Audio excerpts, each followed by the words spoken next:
imana ma'a imanihim. Asyhadu an la ilaha illallah wahdahu la syarikalah wa asyhadu anna Muhammadan abduhu wa rasuluh. Allahumma shalli wa sallim wa barik ala sayyidina Muhammad wa ala alihi wa ashabihi wa man tabi'ahum bi ihsanin ila yaumil qiyamah. Amma ba'du. Yang mulia Ketua DKM, Bapak-bapak Ketua RT, para ustadz, para kesepuhan nih, kelihatannya udah banyak yang sepuh, Ketua Majelis Taklim, Ketua Panitia, Bapak-bapak, Ibu-ibu yang hadir malam ini, mudah-mudahan semuanya dalam lindungan Allah Subhanahu wa Ta'ala. Amirul Mukminin Umar bin Khattab menempatkan hijrahnya Rasul dari Mekah ke Madinah sebagai awal penanggalan tahun Hijriah. Karena hijrah itu adalah awal Rasulullah sukses membangun peradaban Islam di Madinah. Jadi kalau Bapak Ibu masuk tahun baru Islam, hidupnya ingin lebih sukses, ingin lebih berkah, maka kita harus melakukan hijrah. Secara umum ada 5 hijrah yang harus kita laksanakan. Pertama, hijrah i'tiqadiyah. Ini hijrah keyakinan. Bagaimana caranya? Kita harus hijrah dari kemusyrikan menuju tauhid. Hati-hati, disampaikan oleh Ibnu Qayyim al-Jauziyah, target iblis itu yang paling utama, bagaimana orang meninggal itu dalam keadaan murtad atau meninggal dalam keadaan musyrik. Maka kalau ibu bapak meninggal dalam keadaan tauhid, beriman kepada Allah, dipastikan bapak ibu punya tiket masuk ke dalam surganya Allah. Kita harus hijrah juga, Bu, dari riya menuju ikhlas. Mohon maaf, kalau dulu orang sibuk itu mencari harta, lalu orang sibuk mencari jabatan, sekarang orang lebih sibuk memamerkan apa yang dilakukannya. Jadi sekarang itu orang lebih senang kalau melakukan sesuatu mendapatkan apresiasi, validasi, pujian dari orang lain. Olahraga bikin status, olahraga bikin status. Senam dulu ya biar badan sehat. Ya Allah. Udah senang langsung sarapan. Sarapan dulu biar kuat menghadapi beban hidup. Jam 8 salat Tuhan, saatnya mendekatkan diri kepada Allah. Makanya kata temannya, semoga kembali kepada Allah. Innalillahi itu. Nih kudu hati-hati, Pak. Karena kita temukan, Bu, ada orang yang mati syahid kalau bukan karena Allah, di akhirat gagal masuk surga. Ini matinya kelihatannya di jalan Allah, tapi niatnya bukan karena Allah. Orang itu gagal masuk ke dalam surga. Ada orang rajin sedekah, ternyata niatnya bukan karena Allah, di akhirat nggak bisa dia masuk ke surga. Kenapa? Dia melakukannya bukan karena Allah.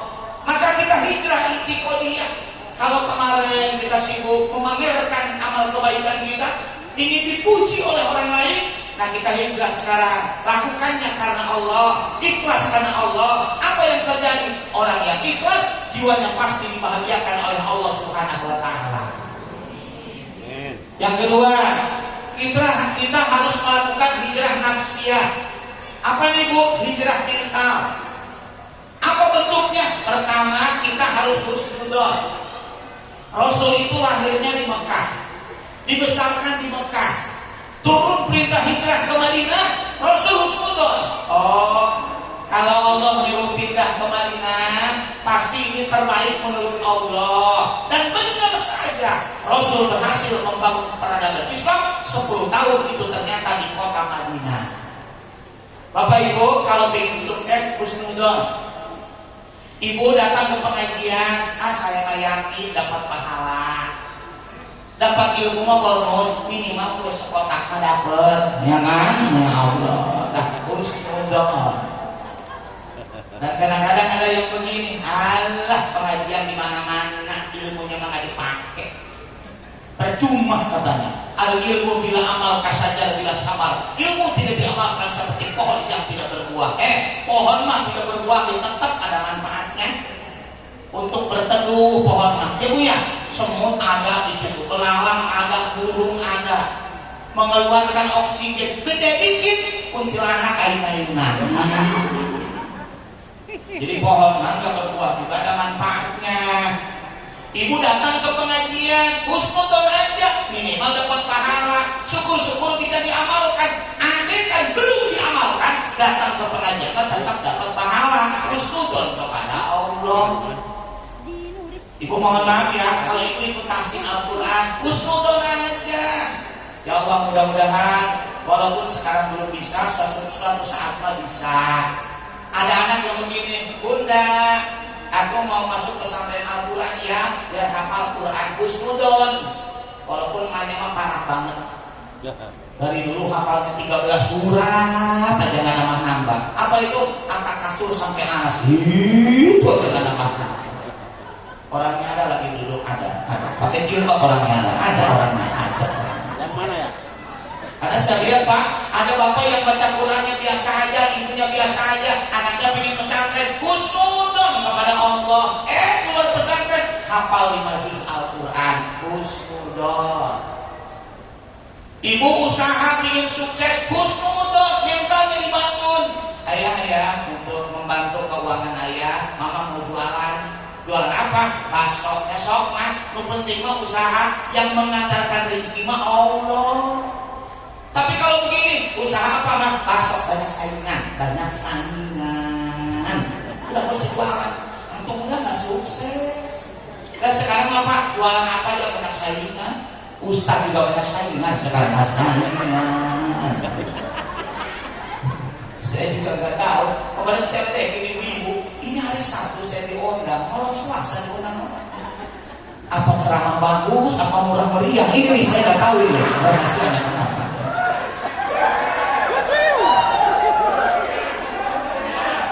Yang enggak, dia lagi ngomong bener ya Allah ya. Husnudon Pak. Ibu berumah tangga kalau ingin sukses husnudon. Oh maaf ya Pak, ya kan ada orang berumah tangga mah suka seumuran. Husnudon aja. Bapak jangan begini. Gak enak ya punya si seumuran mah. Kenapa? Perempuannya cepat tua. Kata siapa? Tergantung modal. Skincare. Banyak yang seumuran isinya tetap cantik, dimodalin lah. Ya kan? Ada yang suaminya lebih tua 10 tahun, istrinya tua juga, kurang modal. Cari lagi. Dan bapak kalau istrinya cantik, mikir harusnya, ya mama dulu cantik, ayah jadi demen. Pasti dengan ayah 10 tahun, kenapa jelek? Itulah kegalan suami mempercantik istri. Dengerin Pak, jangan pura-pura gak dengar. Lihat yang cantik memelotot baik, istri gak dimodalin, kan susah banget. Ada yang suaminya lebih tua, husnudon. Ada yang lebih tua, bahagia juga. Saya Pak Haji Amran punya teman, suaminya lebih tua 20 tahun Bu. Orang pas reuni sedih kaget. Siapa teh? Bapak, suami. Oh, ada surat teh bapaknya cokolot gitu. Orang masalah gina. Lo bener, nih saya mah waktu sekolah dulu galak kan ke laki-laki. Alhamdulillah dapat suami 20 tahun lebih tua. Apa hikmahnya? Bijak, dia mah bapak marahin saya. Orang nggak ada tenaganya, ya iyalah laki-laki. Iya. Nah, makanya Pak, kita berumah tangga mah kudu husnudon. Belajar harus husnudon.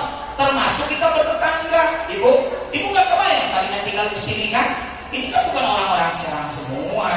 Wajahnya juga kelihatan orang kampung banget. Ya kelihatan banget ya, kelihatan banget. Saya Pak, ini dari dulu ya pengajian saya di sini. Yang hadir banyak aja di sini Pak. Terus saya ngomong tadi sama Pak Haji, anak yatimnya nggak habis-habis juga ya. Saya di tempat saya juga sama Pak, itu kalau maghrib berjamaah dari zaman saya pindah sampai sekarang banyak kayak anak-anak. Apa ini gemetar banget jadi kita Allah. Bu, ibu ingat, ibu tinggal di sini. Kenapa bahagia? Husnudon kayak Nabi. Nabi dari Mekah suruh pindah ke Madinah. Husnudon kepada Allah. Apa yang terjadi? Setiap takdir Allah pasti baik, pasti ada hikmahnya. Dan ternyata Nabi diberikan kesuksesan oleh Allah Subhanahu wa Ta'ala. Makanya ibu yang anaknya kelas berapa? Kelas 12, husnudon punya anak mah. Mama, aku nanti mau ngambilnya di fakultas teknik. Udah Bu, betul aja. Siapa tahu memang suksesnya nanti dia di fakultas teknik. Aku mau ngambil ekonomi aja, betul aja. Sampai saya punya prinsip begini Pak. Belajar agama itu bekal hidup.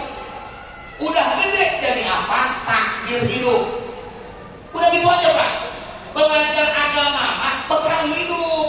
Udah gede jadi apa? Takdir hidup. Anak bapak pesantren, ya Allah ya, jadi ustadz nggak jadi, terus ambil ekonomi dan bisnis, jadi pengusaha, begitu sukses nyumbang ke pesantren. Jangan-jangan itu cara dia masuk ke dalam surganya Allah. Maka hidup ingin sukses mah, lihat Nabi mengajarkan satu husnudon, yang kedua sabar.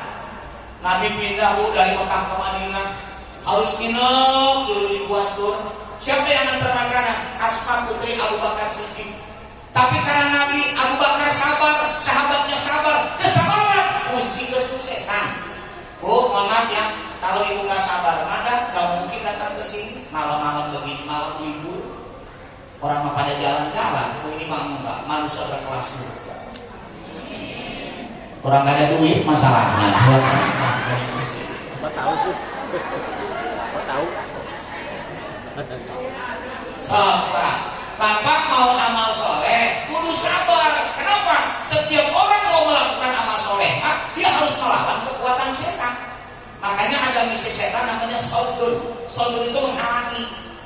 Jadi kalau bapak mau ke masjid, malas amatlah ke masjid, dihalangi sama setan. Datang ke pengajian, gak jadi. Mau nyantun di yatim, gak jadi. Dihalangi sama setan. Tapi kalau ibu sabar, saya lawan tuh setan. Pak, dihalangi sama setan, masih kuat. Naik yang kedua, namanya taswif, menunggang. Ada orangnya masuk ke masjid dan berjamaahnya telat terus, kayak ku setan. Jadi rajin ke masbuk, masjid. Datang ke pengajian telat, telat. Kata ku setan, supaya apa? Ditunda. Dohor jam 12, jam 2 baru sholat. Ya kan? Maghrib jam 6, jam 7 kurang baru sholat maghrib. Isya menjelang tidur. Subuh dideketin sama Tuhan. Oh ya Allah. Tapi buset ya. Tapi rumah sabar alhamdulillah ya. Kesini datang nih, kita nyambut tahun Islam. Terus datangnya dulu. Nggak ada yang telat saya lihat kesini mah. Nggak ada. Orang takut nggak kebagian kue masalahnya kan. Datang duluan. Nanti setannya ikut setannya. Makanya saya pernah bilang Pak, setan mah paling banyak di masjid. Paling banyak setan di masjid, bukan di rumah kosong. Bukan di rumah kosong. Banyak setan, dia banyak setan. Bukan, setan mah banyaknya di masjid. Kalau di diskotik udah nggak ada setan, orang yang masuk setan semua. Makanya kata setan madem banget, desti itu mulai kosong itu. Bukan ini Pak setan Pak, ngegoda. Kalau sudah tergoda meninggalkan, itu setan Pak. Tiba-tiba. Ada orang Pak diajak sama setan berzina, udah berzina sama setan keluar, makanya nyesel. Ada orang diajak korupsi, udah korupsi nyesel karena setan sudah meninggalkan. Ibu diajak sama setan tidak sholat, begitu udah tidak sholat ibu nyesel. Ya Allah, kenapa nggak sholat tahajud ya? Nah, penyesalan itu karena setannya udah keluar. Karena setannya, kalau ibu marahin anak, habis marahin ibu suka nyesel kan? Nah, itu setannya udah keluar. Kalau ibu marahin suami nih, beres marahin suami ibu suka nyesel nggak? Oh enggak katanya Pak. Jadi ibu kurang kenceng ibu marahnya. Makanya di sini mah ibu-ibunya lincah, tambah tua juga. Modis, lincah. Hari bapak-bapaknya tambah dewasa banget gitu kelihatannya dulu. Dan saya nggak heran nih Pak Jeriwan ya, kenapa kalau Pokja itu pengajian ibu-ibu banyak gitu yang ngaji?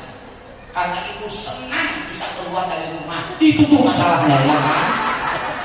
Mana hari Sabtu lagi suami di rumah lah, ngopi main merokok baru kita mendingan ngaji sama ke masjid. Jadi apa rahasianya pengajian Pokja banyak? Karena ibu bahagia masalahnya ya Bu, suaminya di rumah baru. Makanya bilang, Mama mau pengajian. lagi di rumah nyapu tuh ngepel orang mah. Jadi mama pulang udah beres. Ya Allah. Tapi di sini ada bapak-bapaknya memang laki-laki saleh sih, baik ke istrinya. Orang takut masalahnya ya kan. So ibu, makanya ibu datang ke sini jelas kudu sabar. Setan yang ngikut. Makanya ada yang di rumahnya ngobrol, nyampe sini ngobrol, ya ada. Kata setan biarin dia ngikut. Oh dia ngobrol, dia ngobrol. Ada orangnya, ada orangnya. Ada yang diem, ya ada. Kayak ngelamun banyak kreditan, ada yang main HP baik, lagi ngecek itu alis, ini ya kan? Ya ibu apa? Bukan ngelepon, ini tak ngecek alis gitu. Udah rontok ini alis, sudah rontok ini, ya kan? Kerutan banyak ini, penuaan dini. Orang 60 tahun di penuaan dini, udah keren ya. Ya Allah. Jangan dilirik orangnya ada orangnya. Makanya Nabi sukses itu satu husnudon, yang kedua sabar Pak. Rumah tangga yang sukses ya karena sabar, mendidik anak sabar. Bapak sholat bisa sukses sabar. Kenapa? Setan itu mengganggu manusia ketika mau beribadah kepada Allah. Sampai lagi sholat aja setan datang. Saya punten nih, Pak Ridwan ya, punten nih PRW, nggak ada PRT. Saya kalau sholat tuh sampai pernah rokaat itu lupa. Pernah itu, lohor aja pernah itu lupa. Ini 3 apa 4 setan ya. Lagi sholat aja masih ngeganggu. Ibu pernah nggak sholat rokaat lupa? Jangan sok soleha ibu, pernah lah. Sok soleha. Ya ulah sering maka bila amat sering itu khusus. Makanya ingat ya, yang rumah tangga sukses mendidik anak, usaha sukses karena sabar. Ada nih ya, yang ganti-ganti sabar aja. Husnudon, bapak saya udah meninggal. Nabi juga lahir dari yatim kok, ya kan? Tapi Nabi sabar, Nabi sukses juga. Karena kata Syekh Abdul Qadir Al-Jailani, salah satu kunci kesuksesan kalau manusia memiliki tingkat kesabaran yang tinggi. Yang ketiga, jangan lupa syukur. Bu, ibu anak sekolah husnudon, terus sabar, hasilnya ya kita syukuri. Karena orang yang bersyukur, ibu lihat, wa may yashkur fa inna ma yashkuru li nafsihi. Siapa orang yang bersyukur, syukur itu akan kembali kepada dirinya sendiri. Mohon maaf ya Bu, kalau ibu selama ini pas sehat, mungkin karena ibu bersyukur suka santunan yatim, cuma kita nggak nyadar Pak. Peduli kepada anak yatim, alhamdulillah ditambah rezeki. Apa? Sehat. Dan sekarang pada mau sehat kan susah ya Bu ya. Apa kata teman-teman yang orang kesehatan? Jangan makan malam ya biar sehat. Benar ibu mah, nasi putih nggak makan. Makan tapak dia mau malam-malam kan? Makanya lah susah. Udah ibu diet juga buntak baik kelihatannya kan. Makanya kalau ada ibu yang suka bersyukur dengan cara sedekah, ditambah apa itu? Sehat. Terus Bu, urusan dipermudah. Alhamdulillah. Maaf ya Bu. Kadang ada yang suaminya S3, istrinya S2, tapi ada masalah aja di rumah tangganya. Masalah-masalah sepele jadi dosa rumah tangga berantakan. Bapak Ibu alhamdulillah ya, nggak pernah ribut, nggak pernah. Malah hamil aja tiap tahun. Ya Allah, mudah.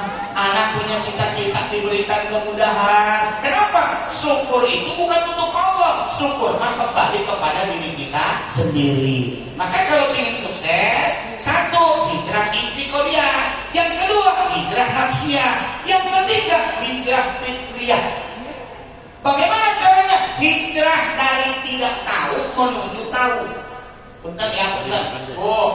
Kalau orang itu tahu ilmu, biasanya ibadah itu berkualitas. Contoh, ini kan di sini mah pengajiannya banyak ya Pak ya. Saya tanya Pak, ada bapak yang sampai sekarang belum bisa istiqomah sholat witir. Kenapa? Karena sampai sekarang asumsinya witir itu beres tahajud. Ya kan? Padahal yang ilmunya gini, Abu Bakar mah nyontohin witir itu habis isya. Jadi habis isya, ba'diyah isya langsung witir. Kenapa? Khawatir malam tidak bangun. Ya kalau malam bangun, gak apa-apa tahajud, gak apa-apa sholat tobat, gak apa-apa. Tapi jangan witir lagi, karena tidak ada 2 witir dalam satu malam. Orang yang tahu ilmunya, saya mau witir udah capek, kayaknya takut malam gak tahajud. Ada yang suka witirnya habis isya. Ada lagi yang begini, malam aku tahajud, baru sholat witir. Mau habis isya, mau habis tahajud. Orang yang punya ilmu, nanti tiap malam dia istiqomah melaksanakan sholat witir. Duha, maaf ya, bapak kan suka jalan dengan istri. Hari bapak mah yang dicari biasanya masjid kalau jalan, soalnya lekser, makanya masjid aja yang dicari. Pasti bapak. Dan hebatnya bapak begini, kalau udah kencing, mah duha dulu ya mah, duha. Lumayan lah mah, 4 kalau enggak 8 rakaat. Duha bapak mah. Kan sholatnya tidak harus pakai sarung. Nu penting mah menutup aurat. Hari ibu, mama udah kencing, udah. Enggak sholat duha, enggak ada mukenanya, enggak ada mukenanya. Padahal maaf ya, syarat sah sholat bukan pakai mukena, menutup aurat. Tanya yang baru pulang haji. Hanya orang Indonesia yang kemana-mana ngegendel-gendel mau mukena. Iya kan? Dari maktab tuh mukena, sejadah, mukena, sejadah. Sampai bawa belanjaan ke mall kan? Iya kan? Balik lagi Masjidil Haram, mukena, gitu kan sejadah. Orang Turki mah nggak begitu. Afghanistan juga enggak, India enggak. Asal bajunya udah panjang, udah tinggal pakai kaos kaki. Selama menutup aurat, dipastikan sholatnya sah. Tuh, tidak harus pakai mukena. Bapak tidak harus pakai sarung. Lu penting menutup aurat. Makanya saya panjangkan ya. Saya mah ceramah tergantung situasi. Ketemu ibu-ibu, saya pakai celana panjang. Iyalah, nggak ada bapak-bapak, ya kan? Udah pakai celana panjang. Tapi kalau malam begini, pakai sarung, jelas lah. Kalau tadi malam saya dari Cikuas atas Merak, pakai sorban, karena di kampung. Pernah kejadian amplop ketuker ke bapak Kori. Ya. Atau Kori pakai sorban, penceramah enggak. Tapi dia ngejulingen lagi, nggak tahu ada penceramah. Begitu nyampe rumah saya buka amplop, ketuker ini kayaknya, ketuker. Langsung saya WA panitia, mohon maaf ini, nggak salah ini. Berapa sih Pak Kiai sini? Oh iya ketukar. Sampai sekarang nggak ada tindak lanjutnya, nggak ada sampai sekarang, nggak ada tindak lanjutnya. Makanya saya kalau ke kampung mau pakai sorban kan, kesini mah udah biasa kesini mah mau bikin ketukar amplopnya nggak mungkin. Ditandain. Ini bercanda aja bu, gak usah dipikirin. Ini kalem aja ya. Saya nggak merasa tamu di sini. Sampai anak saya nanya, kemana ya? Bumi Agung, gak pakai sorban, udah member bu, udah member ya. Pakai sorban nggak juga udah sama amplop gitu, udah ada, udah tahu lah. Makanya bu, kalau ibu punya ilmu mah, tahajud, ibu bisa istiqomah, witir bisa istiqomah, duha bisa istiqomah. Kenapa? Tahu ilmunya kok. So, jangan jauh-jauh Pak. Ada orang ingin berbuat baik kepada orang yang sudah meninggal. Kalau tahu ilmunya dapat pahala, tidak tahu ilmunya bisa sesat. Kita baca riwayatnya. Saya mengutip pendapatnya Profesor Dr. Wahbah Zuhairi, penulis tafsir Munir, ketika menjelaskan sejarah pertama kali munculnya kemusyrikan. Kenapa kok bisa jadi musyrik? Dulu di zaman Nabi Nuh, ada orang ingin memuliakan kepada keluarganya yang sudah meninggal. Tapi mereka nggak tahu bagaimana caranya. Lalu ada yang berpikir, kalau begitu kita buat patung aja ya, patung yang sudah meninggal, dalam rangka memuliakan. Akhirnya mereka pada buat patung. Seiring waktu pembuat patungnya pada meninggal. Akhirnya banyak di antara mereka yang menyembah minta kepada patung. Dari situ kata para ulama, niat yang benar tanpa ilmu yang benar, orang bisa menyimpang dari kebenaran. Saya ulangi Bapak Ibu, niat yang benar tanpa ilmu yang benar, maka orang bisa menyimpang dari kebenaran. Lalu orang nanya, Pak, emang bisa memuliakan orang yang sudah meninggal? Bisa, asal asalkan tahu ilmunya. Di situ pentingnya pengajian. Bagaimana caranya? Satu, doakan orang yang sudah meninggal dunia. Dan ingat ya Bu, doa termahal itu doakan orang tua yang hidup atau yang sudah meninggal supaya dosa-dosanya diampuni oleh Allah. Tolong ibu ke anak, teteh doain mama ya. Mama kan banyak dosanya, mudah-mudahan dosa mama diampuni. Apa kata anak? Emang mama banyak dosanya ya kan? Ya udah nanti didoain, tapi jangan berbuat dosa lagi. Bu, ke anak mah minta didoakan dosa diampuni. Ibu mah enggak ibu.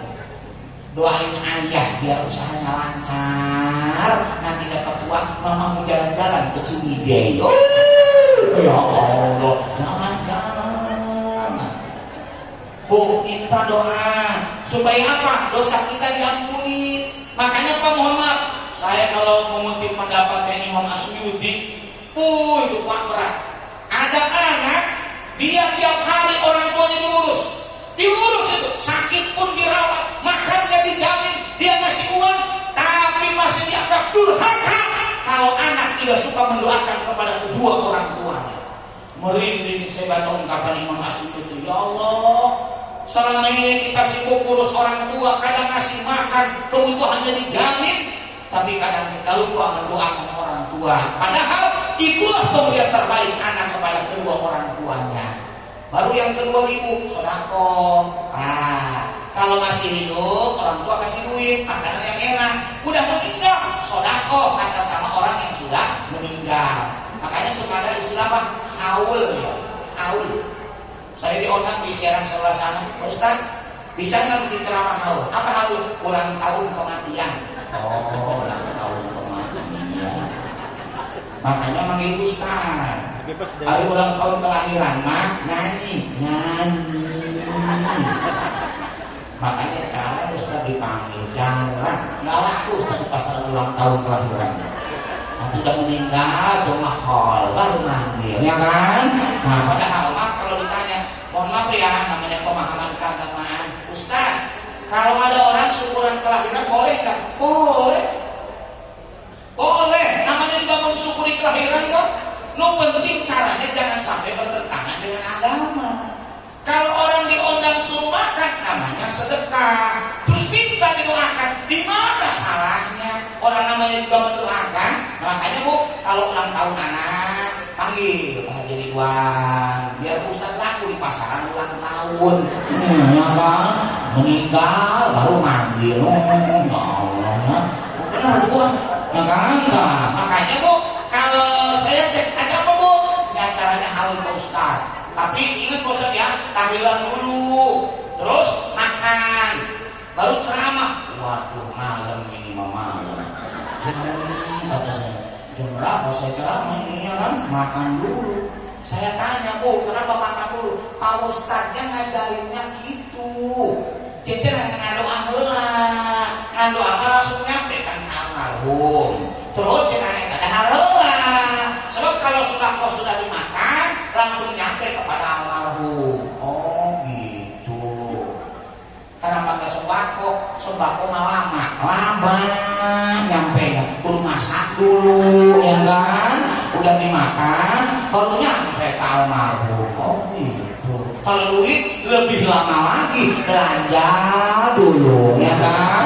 Udah dimakan baru nyampe ke almarhum. Dia nanya, Ustaz yang bagus gimana? Nu bagus mah buat yang meninggal mah satu doa paling bagus. Yang kedua berkah langsung dimakan. Jadi yang bagus mah yang tahlilan disuruh makan. Pulangnya dikasih sembako gitu. Plus amplop mantep itu mah. Cuma yang mahal yang lambung tekor.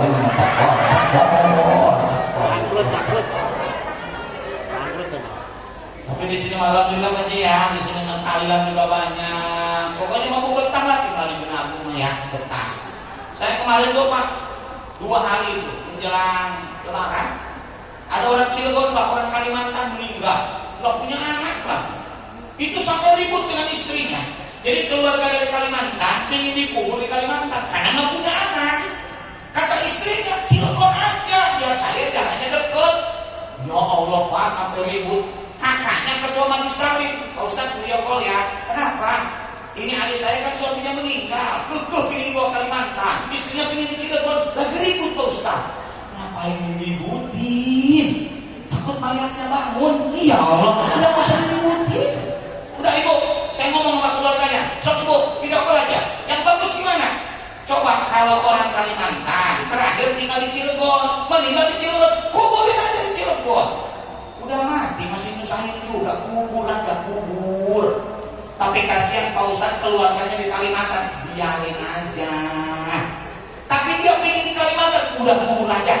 Nanti habis lebaran baru tahlilan.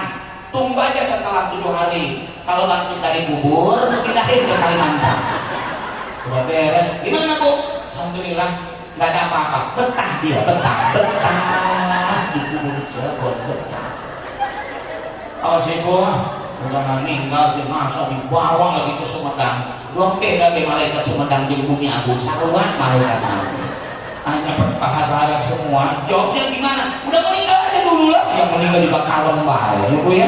Karena yang jawab itu amal perbuatan kita. Makanya kita hijrah ya Bu, fikriyah kita dari tidak tahu menuju tahu. Saya ledek kemarin. Maaf ya Pak. Orang semakin punya ilmu kan semakin berkualitas. Kenapa anak kecil kalau sholat suka ribut? Ribut anak kecil mah ngobrol, pengajian ngobrol, belum punya ilmu, belum dewasa, makanya sholatnya ngobrol aja. Jadi kalau saya lagi ceramah, ada ibu ngobrol, belum dewasa.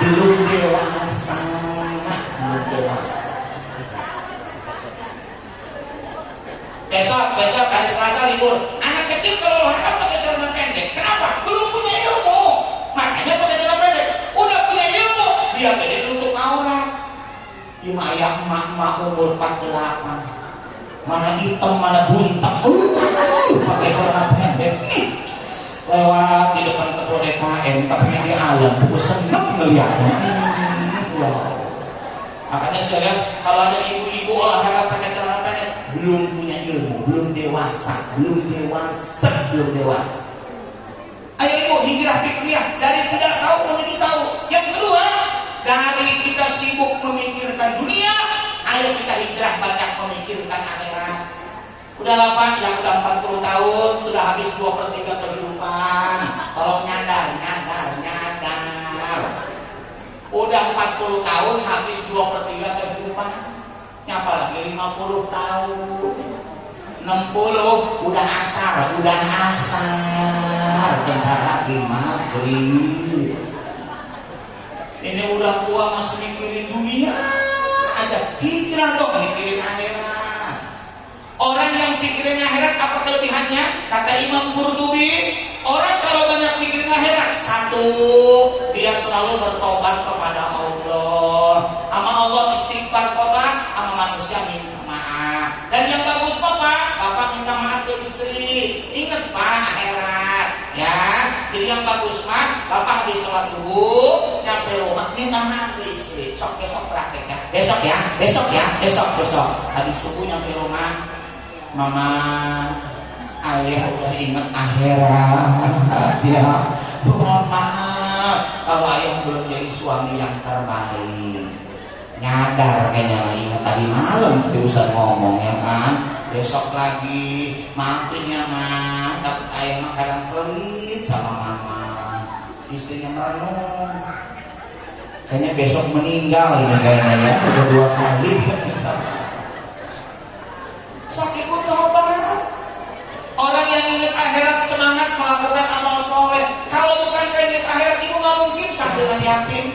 Kalau bukan akhirat, Pangandaran, apa Pak? Pantai bahagia. Ibu main ke Anyer bahagia juga. Bumi Agung pantai Gopeng, bahagia. Udah ingat akhirat. Teman ibu beli tas 20 juta. Mati mah nggak dibawa. Malah yang tas 20 juta mah jarang dibawa. Mau dibawa ribet.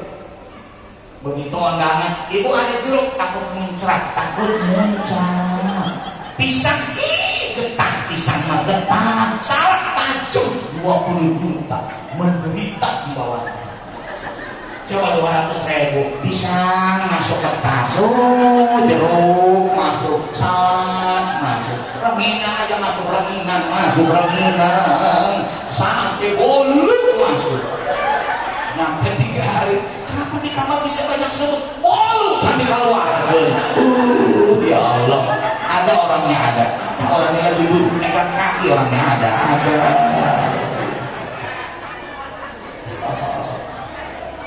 Cuman begini nih Pak Haji nih, kalau ngaji malam begini nih masalahnya dia kan. Mohon maaf nih DKM ya, saya nggak ngerasa tamu di sini.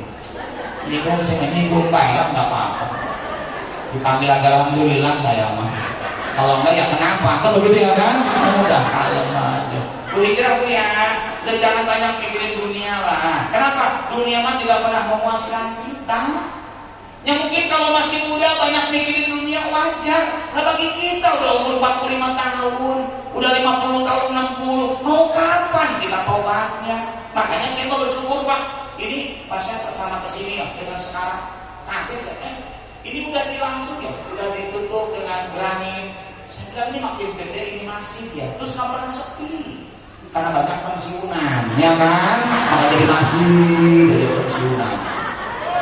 Pokoknya pensiunan mah, nu penting mah ya kopi, ngerokok, atau setengah anteng kan? Entah pagi-pagi ada kue, atau pokoknya kalian subuh anteng aja mah. Daripada di rumah nggak ada apa-apa, makanya sudah caprak pak ya. Makanya lagi sekarang sini ngumpul, ngerokok. Udahlah, jangan fanatik-fanatik ya Bu ya. Ada bapak-bapak ngerokok, sehat juga, sehat. Orang kadang-kadang dilarangnya susah Bapak mah. Kalau ditanya, kenapa Pak ngerokok? Yang diisep itu asap, yang dibuang beban hidup. Oh, pantesan subuh-subuh ngerokok baik. Orang mah beban hidupnya banyak beban hidup. Nggak ngerokok nggak diem, meninggal aja dia kan. Batin dia, batin. Udah Bu hijrah fikriyah ya Bu ya. Udah jangan banyak pikirin dunia terus. Kita mikirin akhirat. Hijrah fikriyah namanya. Yang keempat, kita hijrah khuluqiyah. Hijrah akhlak kita nih. Mulai dari berbicara harus hijrah. Yang tadinya suka bohong, belajar atuh jadi orang yang jujur. Ya walaupun begini ya Pak, jujur pun harus ada manfaatnya. Kalau nggak ada manfaatnya jangan diomongin. Di olahraga ke pantai Gope, ketemu sama mantan ibu yang jujur ke suami. Kalau cerita, nggak sengaja tadi mama olahraga ketemu mantan. Oh gitu. Mantan mama masih muda, masih ganteng. Ayah mah parah banget, parah ayah bapak. Ayah mantan ibu masih umuran di SMA. Suami sekolah lebih tua. Aduh aja lah tua juga. Oh jujur itu harus ada manfaatnya. Makanya dalam Islam bohong itu boleh kalau ada manfaat yang sangat besar. Contoh Pak, contoh. Nabi Ibrahim pernah berbohong nggak? Pernah. Kenapa berbohong? Ada manfaat yang besar. Dia jalankan dengan istrinya kan Siti Sarah. Begitu nyampe ke Mesir, itu Fir'aun pertama itu yang mendapatkan gelar di Mesir. Dia suka dengan istri orang. Makanya ketika ditanya sama prajuritnya, ini siapa? Ini saudara perempuan saya. Dia nggak ngomong istri saya, karena kalau ngomong istri saya dibunuh nanti itu Nabi Ibrahimnya, istrinya diambil. Jadi sudah ada sejarahnya ya Pak, ada raja demen sama istri orang. Makanya kalau ada di bumi agung demen sama istri orang, Fir'aun.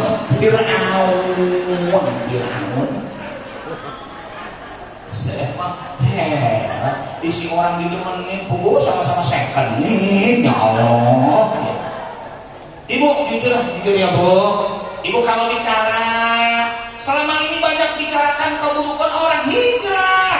Yang dibicarakan kebaikan orang lain. Ini kadang-kadang kan mulut itu tidak terjaga Bu. Ibu udah undangan capek-capek. Oh maaf ya, saya pernah sampaikan apa Bu? Undangan itu yang paling besar pahalanya datangnya.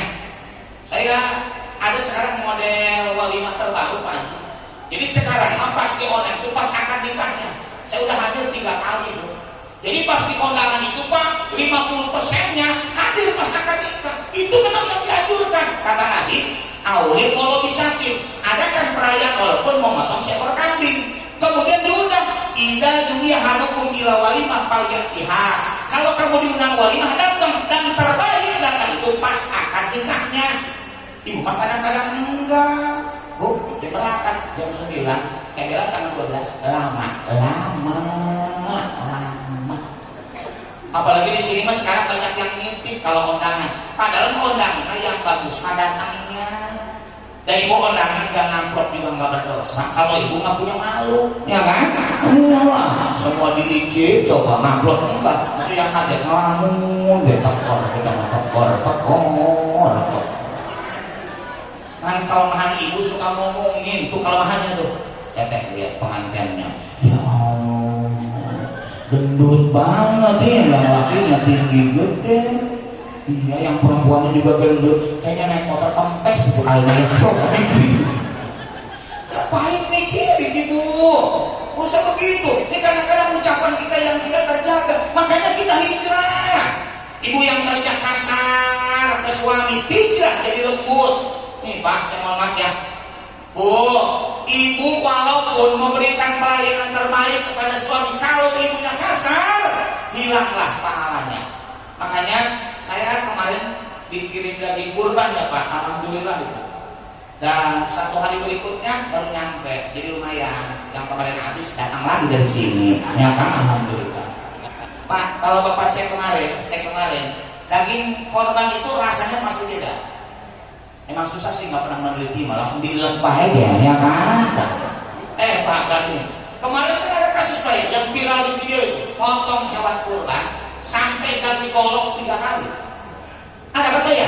Ada itu sama viral kan? Padahal dalam Islam menyembelih itu harus lembut Pak, lembut. Tajamkan pisaunya. Jangan melihatkan pisau itu kepada binatang yang akan disembelih. Nggak boleh. Udah diasah, pisau, mati kamu ntar mati disembelih, mau disantai, disop. Nggak boleh tuh. Stres itu nanti. Kalau disembelihnya ngamuk, dia stres, dipastikan Pak daging hewan kurbannya nggak enak. Makanya kan yang tenang dulu, dirubuhin agak tenang, baru disembelih. Itu dagingnya pasti enak Pak. Tapi kalau kambing ngamuk, kemudian diikut, dipaksa kasar nyembelihnya, lihat nanti dagingnya pasti nggak enak. Hewan kurban yang penyembelihannya kasar, ternyata dagingnya nggak enak. Sama, Bapak punya isi stres, nggak enak Pak, nggak enak. Stres dia mah ngamuk, dia mah galak, marah. Ayah sarapan nggak sarapan? Maunya apa? Lontong sayur besi biar gampang nikmutnya. Ayah kan ompong. Ibu mama tuh nasi goreng ada nasi kemarin emang daripada dibuang. Udah si alam kemana? Nanti dibuangin sambil bikin sambil marah. Ini dimakan. Aleman tinggal makan doang. Apa? Istri stres begitu Pak. Itu nggak nikmat Bapak berumah tangga, ya kan? Kenapa? Karena memang Bu, makanan yang enak kalau disuguhkan dengan kasar, hilanglah Bu nafsu makannya, rasa makanan itu. Tapi di sini malam alhamdulillah ya seperti ibu udah lembut kelihatan. Ibu ya, nggak ada yang bilang kasar, nggak ada, kecuali lagi kumat doang, ya kan? Nah, udah ibu hijrah kalau mau hijrah kita bu akhlak dari bakhil menuju dermawan. Supaya apa? Fa'amma man a'ta wattaqa wa saddaqa bil husna fasanuyassiruhu lil yusra. Tadinya pelit, terus jadi dermawan. Kita bahagiakan orang, bantu orang. Orang yang membahagiakan orang lain, hidupnya pasti dibahagiakan oleh Allah. Ibu hijrah sekarang dari takabur menuju tawadu, harus begitu sekarang mah. Maaf Bu, saya lihat kalau di sini semuanya tawadu, Pak, insya Allah kegiatan apapun jadi sukses. Ciri orang tawadu Pak, 2, 1 mau menerima nasihat dari orang lain. So ini sekarang malam ini kenapa sukses? Karena semuanya tawadu. Yuklah kita malam tahun baru Islam, ya. Ada nggak yang nyari dana buat yatim? Ada kan? Orang tawadu mah selalu menerima nasihat dari orang lain. Nggak bisa otoriter. Karena semuanya bisa menghargai, saling menerima, sukses. Yang kedua, saling memuliakan. Jadi sini main apa? Ini kan saya kelebihannya beda-beda. Tapi yang bagus saling memuliakan, apalagi kepada orang yang lebih tua dari kita. Cuma ngomong-ngomong tua, tua itu ada 3. 1 ada namanya tua pamor, 2 tua umur, 3 tua kejemur. Ingat ya, tua ada 3, ada 3. 1 ada namanya tua pamor, orangnya masih muda, baca Qurannya bagus, dia jadi imam, muliakan walaupun masih muda, karena dia bisa baca Qurannya, ngerti sholat, jadi imam, lebih muda dari kita, muliakan, namanya tua pamor. Emang orangnya masih muda tapi suka isi pengajian subuh, isi pengajian pagi malam, muliakan, tua pamor. Orangnya masih muda tapi ketua DKM, tua pamor. DRT ini orangnya dermawan, kalau ada kegiatan nyumbangnya paling gede, muliakan, tua pamor. Dia punya harta bermanfaat. Ketua RT tuh tua pamor, muliakan Pak RT dan Bu RT. RT tadi paling lomai, gaji paling kecilnya kan, muliakan, namanya tua pamor. Yang kedua ada tua umur, di sini ada 1 tua umur mengantuk, ngantuk, makanya udah tua merem, bangun lagi merem. Jadi kalau saya ceramah ada bapak ibu yang merem melek, tua umur. Yang kedua jemper, ada orangnya, ada orangnya. Tadinya kakinya ramping, terus ke samping, ke belakang, ngelonjol sekarang, ada orangnya, ada. Makanya nyari sandaran, sandaran. Tua umur. Makanya wajah nggak bisa menipu, kaki mah nggak bisa. Ibu wajah 28, begitu bangun minta ditarik. Tua umur. Ada di sini, ada. Yang ketiga, Pak, kalau tua umur kapan dimuliakan? 1 kalau makan bersama. Jadi kalau makan bersama, suruh yang tua dulu, lama dia makannya. Ya kan? Anak ompong lagi makan bakso. Aduh, bakso dilempar di mulut, jadi kesedap maninya kan?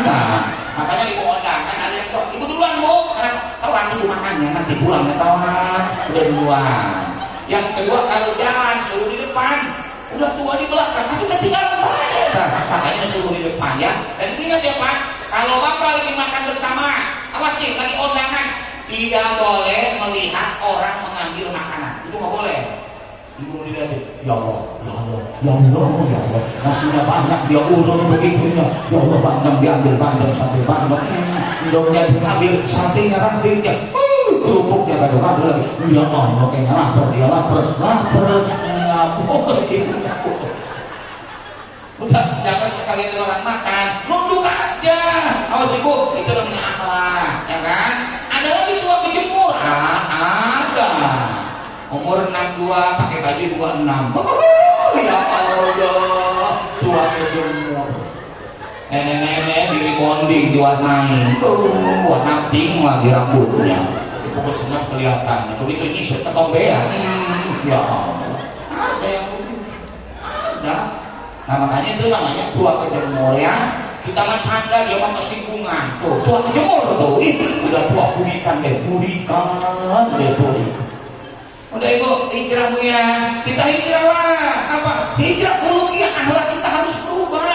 Kenapa? Karena manusia mulia bukan hanya dari ibadah ritual, bagaimana dia memiliki akhlak yang mulia. Sampai Rasul dipuji Allah, wa innaka la'ala khuluqin adzim, sesungguhnya Nabi itu memiliki akhlak yang sangat mulia.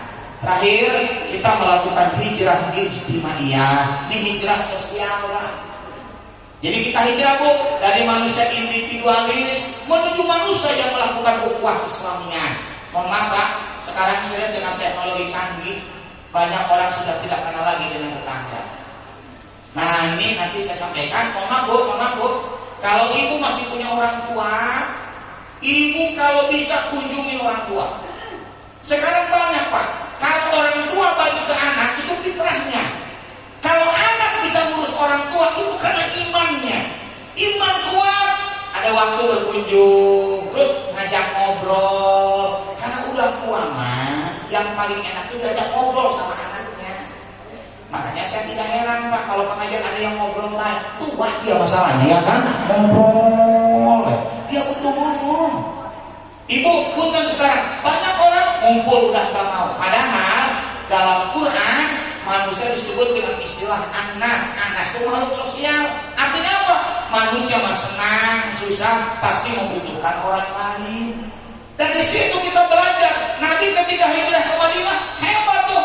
Dengan sesama muslim dipersatukanlah orang muhajirin dan ansor. Dengan orang-orang kafir dibuat kesepakatan, muncul namanya Piagam Madinah.